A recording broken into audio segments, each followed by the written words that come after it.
Hey guys, it's Kelby, and we are back with the second video on seniors learning how to crack the narcissistic code. Stick around in just a second. I'm going to cover again with you exactly how to understand the acronym DARVO, and then lead you through how not to be DARVO'd when it comes to people being narcissistic in their tendencies or a narcissistic personality altogether. Stick around, I'll be back in just a second.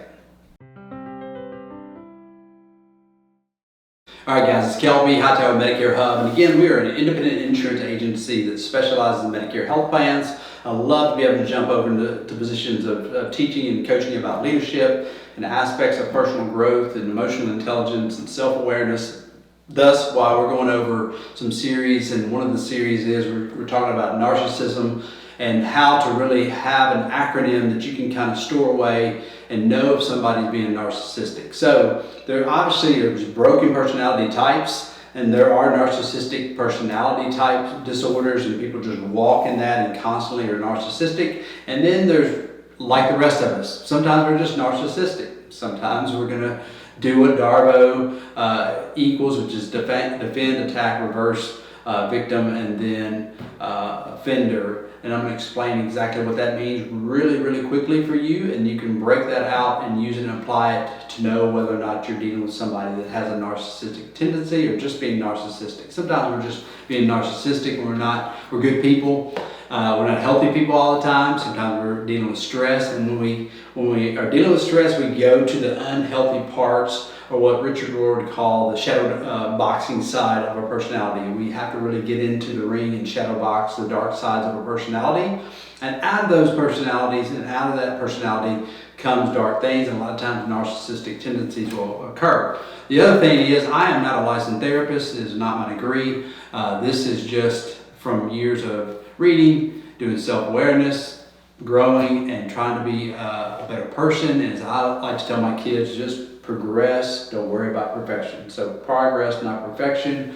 And all of us can grow, and all of us need to be aware and growing as a person, and not just be, emotionally small mindset, because you're going to be attacked, you're going to be vulnerable. If you don't become aware and grow as a person, you're going to be a victim of everybody attacking you in some way or another because you don't establish proper boundaries. So what does DARVO stand for? DARVO stands for defend, attack, reverse victim, or reverse themselves into a victim.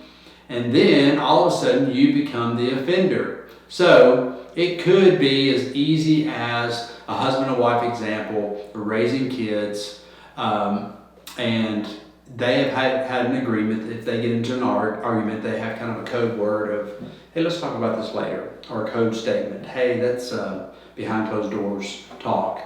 And maybe the wife says, honey, let's talk about that later. And he keeps on ranting, and won't give up. And he begins to, and then she says, hey, let's talk about this later. And he just keeps on. And what I shared earlier about broken record, honey, I said, let's talk about this later, behind closed doors. And finally, he storms out of the room. He's upset. So later on, behind closed doors, she goes, babe, you begin to talk about finances in front of our kids, and it's overwhelming for them. They know that you've lost your job. And I shared, hey, let's talk about this later. And you continued to want to talk about finances, paying the bills, and all the stress and everything that's going on in front of the kids, which guess what? They're young kids, they don't understand money. They're going to be stressed about that. They're going to think, oh my gosh, like I'm in dance class and mom and dad are struggling financially. They don't know how to process it. Their frontal cortex is not developed well enough for them to understand how to process logical conversations sometimes. And guess what? You would not stop. And then all of a sudden, he goes on the defense. He goes, that's not what I was doing. And he attacks. He's defending his stance of why he was doing something that they've agreed not to do, like talk about important things in front of the kids. That's an established boundary for the relationship. It's healthy for the kids, it's healthy for them. But he goes on the defense, and then he attacks. And all of a sudden he's like, oh my gosh, you're always telling me, you're always doing this or saying this to me, which that is projecting saying you're projecting onto that person that they're the victim. You're always doing this. You're attacking me, and really what's happened is they've defended, they've attacked, they've all of a sudden put on the victim's hat, and now they're accusing you of being the offender. You're the person that's actually done the wrong in this. And when the reality is, all you did at the dinner table was like, hey honey, let's talk about this later.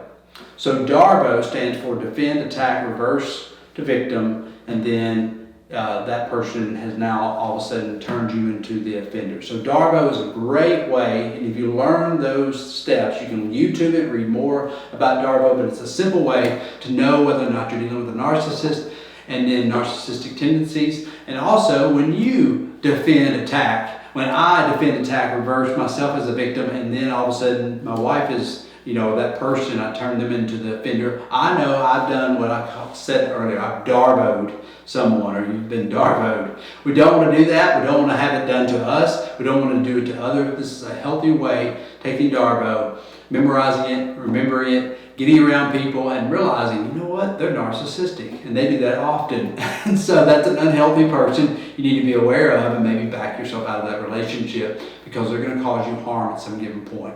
Guys, I hope this 3 series was great for you, talking about narcissism. We'll be back into some Medicare stuff over the next week or two, talking about things. If you have questions about your Medicare health plans, we'd love to be able to help you. Make sure you like, subscribe, and share this with a friend. There's always somebody out there, whether it be your kids, especially your kids. A lot of times they don't have boundaries and don't understand some of this stuff. And learning how to set healthy boundaries in life allows us to really go on to be able to do things further faster, as I like to say in leadership. And it's all about growing as a person. Guys, I'll see you on the other side. Until next time.